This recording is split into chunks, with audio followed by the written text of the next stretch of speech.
हाय दोस्तों, मेरा नाम रंजीत कुमार है और मेरे इस यूट्यूब चैनल पर आपका स्वागत है।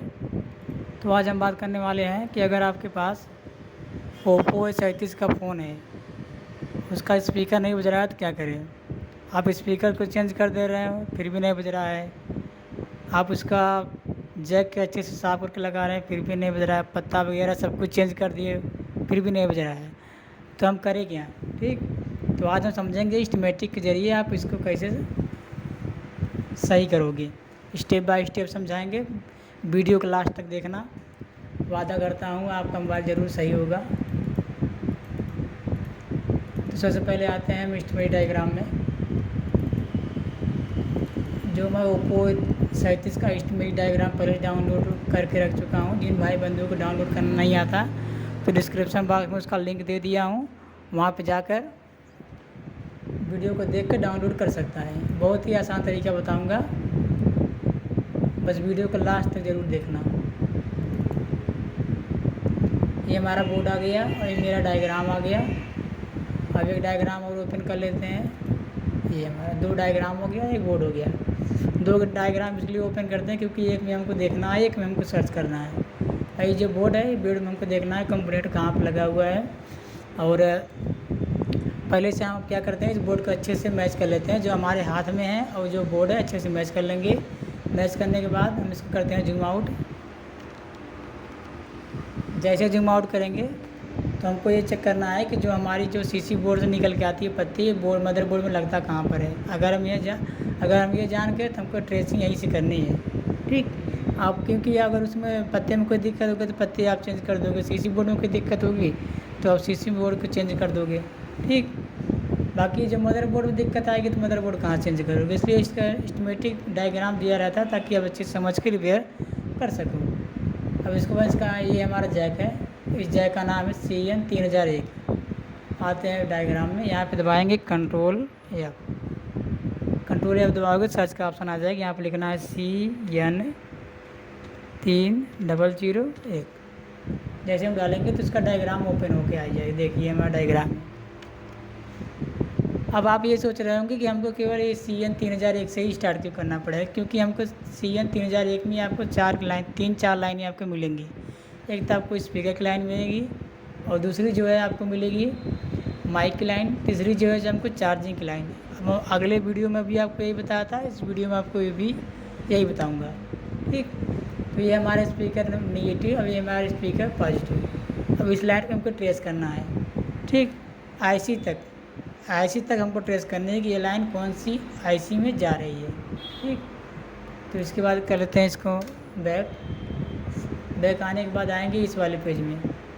फिर इसके बाद इस वाले पेज में आने के बाद हम दबाएंगे कंट्रोल F, सर्च का ऑप्शन आएगा। फिर यहाँ पर हमको यही चीज़ टाइप करनी है। इस वाले सर्च में लिखना है SPKOUT। ठीक, OUT लिखने के बाद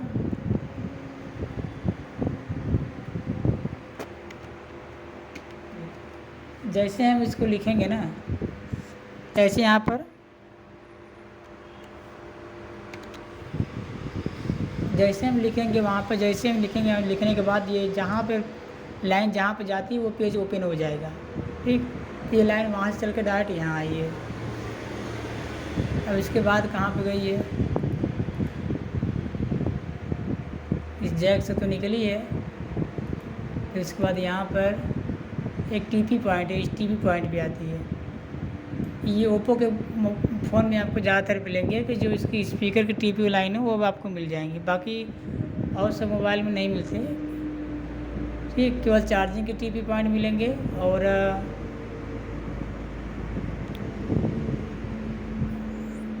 बाकी की जो सॉफ्टवेयर की जो लाइनें होती हैं एक दो उसमें आपको TP पॉइंट मिलेंगे, इसमें नहीं मिलेंगे। तो क्या करते हैं, ये लाइन यहाँ से निकल के इस TP पॉइंट पे गई। इस TP पॉइंट का नाम है TP3529। आते बोर्ड में यहाँ पे दबाएंगे कंट्रोल F। फिर इसके बाद हमको टाइप करना है TP3529। जैसे हम डालेंगे यहाँ पर करना है जूम आउट। ये रहा, यहाँ पर है स्पीकर की लाइन। ठीक, यहाँ पे हम जब चेक करेंगे जहाँ से हम जहाँ पे हम लगाते हैं स्पीकर, वहाँ से एक पॉइंट मल्टीमीटर का एक पॉइंट वहाँ पर रखना है, किस वाले पॉइंट, प्लस वाले पॉइंट पर रखना है। ठीक, जब प्लस वाले पॉइंट पर हम रखेंगे तब मल्टीमीटर का एक पॉइंट हमको यहाँ पर रखना है। बीप आ गई तो समझ जाना यहाँ से लेके यहाँ तक हमारी लाइन ओके है, अब आगे ट्रेस करनी है। अब हमको प्लस की लाइन भी ऐसे ही चेक करना है, माइनस की लाइन भी हमको ऐसे ही चेक करना है। प्लस माइनस की लाइन हमेशा जहाँ जाएंगे दोनों साथ में ही जाएंगे।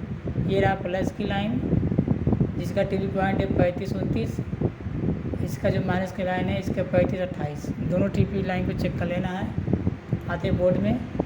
ये हमारा 35-29 और ये हमारा 35-28, दोनों टीपी पॉइंट हमको मिल गए। आगे बढ़ते हैं, वीडियो को लंबा ना करें,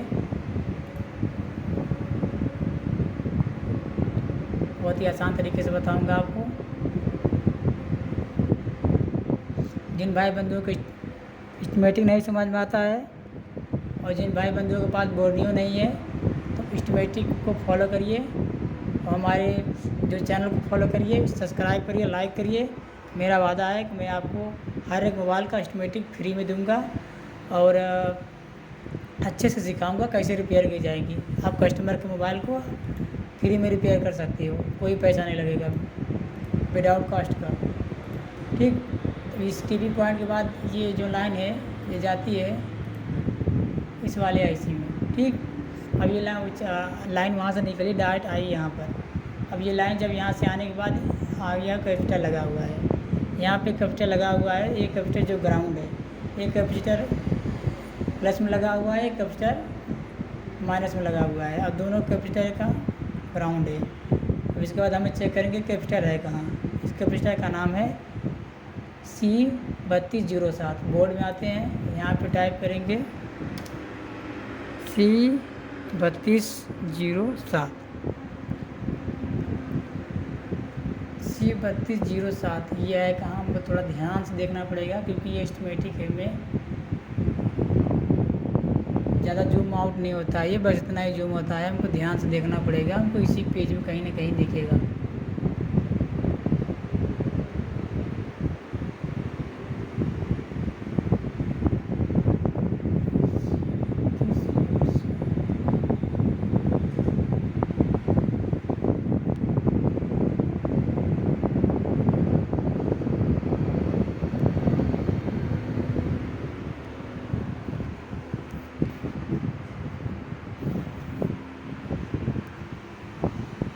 वीडियो थोड़ा हमको रोकना पड़ेगा, ढूंढ के अभी आपको हम बताते हैं। हाँ, तो मिल गया ये हमारा कंपोनेंट C3207, ये रहा। ठीक, अगर आपको C3207 नहीं दिख रहा है तो आपको क्या करना होगा, आप क्या करिए, जो आईसी है ना, पहले इस आईसी को हम सर्च करेंगे। जब इस आईसी को सर्च करेंगे ना तो ये हमारा ये आईसी दिख के आएगा, यहाँ पर है ये आईसी। ठीक, जब ये आईसी दिख के आएगा तो इसी आईसी के बगल में है ये कैपेसिटर 3207। ठीक, अब हमको यहाँ पे चेक करना पड़ेगा जहाँ पे हम चार्जिंग कनेक्टर जहाँ पे हम लगाते हैं स्पीकर का प्लस जो पॉइंट है वहाँ पर हमको रख के एक मल्टीमीटर का एक पॉइंट, फिर यहाँ पे हम डायरेक्ट चेक करेंगे इस वाले कैपेसिटर पे। अगर बीप आ गया तो समझ जाना कि यहाँ से लेके वहाँ तक हमारी लाइन ओके है, कोई दिक्कत नहीं है इस लाइन में। अब हमको ये जो लाइन प्लस की चेक करिए, इसका नाम है कैपेसिटर 3207। अब नेगेटिव की जो लाइन है उसका कैपेसिटर का नाम है 3208। तो हम इसको भी साथ में चेक करते चलेंगे। ये रहा 3208। ठीक, 3207 3208 दोनों हमको मिल गए, दोनों को चेक करते जाना है। अगर यहाँ पर दोनों लाइनों में बीप आ गई समझ जाना कि यहाँ तक की हमारी लाइन ओके है। अब आगे दिक्कत कहाँ पे है, जैसे हम प्लस की लाइन में आगे बढ़ेंगे तो यहाँ पर लगा हुआ है एक कॉइल। ठीक, इस कॉइल, और ये कॉइल अगर ख़राब हो जाती है, अगर ये कॉइल ख़राब हो गई तो आपकी जो स्पीकर नहीं बजेगी। आप कितना भी कोशिश कर लीजिए, आप स्पीकर बजेगा ही नहीं। आप किसी भी कंपनी का स्पीकर डाल दीजिए, आप नया से नया स्पीकर लगा दीजिए, पर आपको स्पीकर नहीं बजेगा क्योंकि ये लाइन है यहाँ से टूट गई। जब कॉइल ख़राब हो गई तो लाइन टूट गई। ठीक, तो हम इस कॉइल को कहाँ पे चेक करेंगे, इस कॉइल को बोर्ड में आएंगे। बोर्ड में आने के बाद इसका नाम पहले जान लेते हैं, इसका नाम है 3201। ठीक, बोर्ड में आएंगे, यहाँ पे डालेंगे L3201। ठीक, यल 3201 मिल गया। हमको यहाँ पे इस जो ये कॉइल है, इस कॉइल की वोल्टेज बीप चेक कर लेना है हमको। अगर बीप आ गई दोनों पॉइंटों में बीप आना चाहिए। यहाँ से यहाँ पर बीप आना चाहिए, यहाँ पर भी बीप आना चाहिए। अगर दोनों पॉइंटों में बीप आ गई तो समझ जाना कि हमारी जो लाइन है और हमारी जो कॉइल है ये दोनों सही है। ठीक, हमारी लाइन भी सही है, हमारी कॉइल भी सही है। इस आएंगे तो अभी जो नेगेटिव लाइन है, इस नेगेटिव लाइन में भी एक कॉइल लगा हुआ है। अब इस कॉइल का नाम है 3202। आते हैं यहाँ पे, देखिए 3202 ऊपर है। पहले बता दें, आप कोई भी मोबाइल का एस्टिमेटिक एस्टिमेटिक के जरिए अगर हम स्पीकर की लाइन को ट्रेस करेंगे तो प्लस की माइनस और माइनस की लाइन दोनों एक साथ में ही जाएंगी। ठीक है, हमारी अब इसमें भी चेक कर लेना है और दोनों तरफ बीप आ गई तो समझ आना हमारी लाइन ओके है। अब आगे आते हैं, इस IC में। ठीक, इस IC का नाम है ये 3202।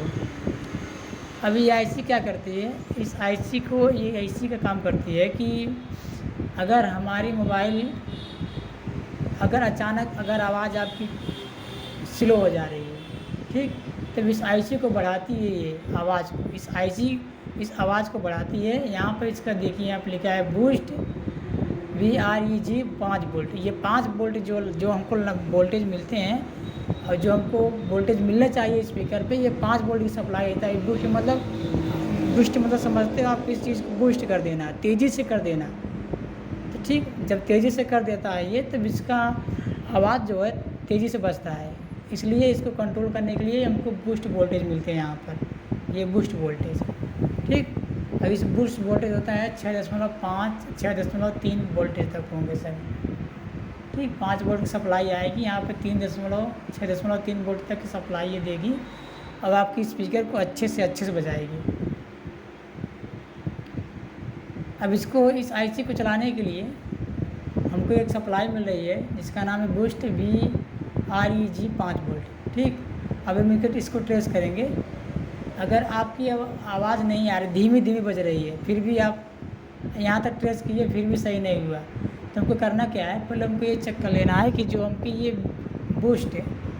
बूस्ट जो 5 वोल्ट की सप्लाई जो दे रही है इस IC को ऑन करने के लिए, हमको ये IC मिल रही है कि नहीं मिल रही है, ये हमको वोल्टेज आ रही है कि नहीं आ रही है। ऐसा ना हो कि आप IC पे काम कर दो वोल्टेज आ ही नहीं रहा हो। किसी IC को चलाने के लिए इनपुट वोल्टेज आती है। जब इनपुट वोल्टेज हमको मिल जाएंगे तो समझ जाना कि IC में ही दिक्कत है, बाकी अब किस चीज़ में दिक्कत नहीं है। तो ये जो बूस्ट वोल्टेज यहाँ पर आ रहे हैं, तो इस कैपेसिटर के ज़रिए आ रही है। इस कैपेसिटर का नाम है, एक पैरेलल में कैपेसिटर लगा हुआ है जिसका नाम है C3209। ठीक, अब यहाँ पर आएंगे, डालेंगे C3209। जैसे हम डालेंगे ये रहा हमारा कैपेसिटर। ठीक, अब इस कैपेसिटर वोल्टेज आना चाहिए 5 वोल्टेज। अगर 5 वोल्ट आ गए तो समझ जाना कि हमारी जो बूस्ट वोल्टेज है यहाँ पे बन रही है। अगर ये 5 वोल्ट नहीं दे रहा है सप्लाई तो समझ जाना कि ये जो स्पीकर जो बजना चाहिए धीमी बजेगी। कभी क्या होता है कि हम मोबाइल नया लेते हैं तो हमारी आवाज़ एकदम अच्छे से आती है। जैसे ही 1 साल 2 साल 3 साल बीत जाते हैं तो हमारी जो आवाज़ है थोड़ा हल्का धीमी हो जाती है। किस लिए धीमी हो जाती है, जो वोल्टेज होनी चाहिए, ये बूस्ट वोल्टेज जो बन रही है ये कम बनने लगते हैं, 5 वोल्ट से कम देता है। इसलिए हमारा वोल्टेज सही से मिल नहीं पाता इस IC को, इसलिए हमारी आवाज़ को धीमी कर देता है। अगर ये वोल्टेज हमको 5 वोल्ट मिल गए तो समझ जाना कि ये IC में ही दिक्कत है, बाकी हमको किसी चीज़ को छेड़छाड़ नहीं करनी है, इस IC को ढूंढना है। इस IC का नाम है U3202। आते हैं बोर्ड में,